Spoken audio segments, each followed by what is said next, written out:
Hello guys, ఇప్పుడు మనం మాట్లాడుకోబోయే విషయం ఏంటంటే రణబీర్ నటించిన రామాయణం గురించి. ట్రైలర్ ఇప్పుడే రిలీజ్ అయింది భయ్య. ట్రైలర్ మాత్రం ఎక్సలెంట్ ఉంది.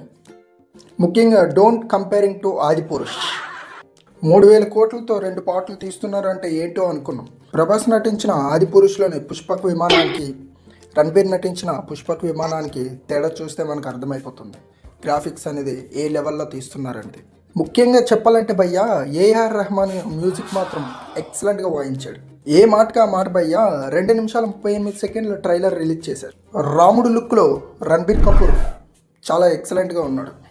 అయినా ముఖ్యంగా చెప్పాలంటే ఇందులో సీత లక్ష్మణ్ గురించి ఏ విషయం చెప్పలేదు. ఎందుకంటే ఇది శ్రీరామనవమి కాబట్టి రాముడు యొక్క పాత్ర గురించే వివరించారు. రాముడితో పాటు బ్యాక్ నుండి యష్ రావణాసుడు లుక్ కూడా ఏ మాటకా మాట భయ్యా. ట్రైలర్ మాత్రం ఎక్సలెంట్గా ఉంది. మీ రియాక్షన్ ఏంటి? కామెంట్ చేసి కామెంట్లో చెప్పండి.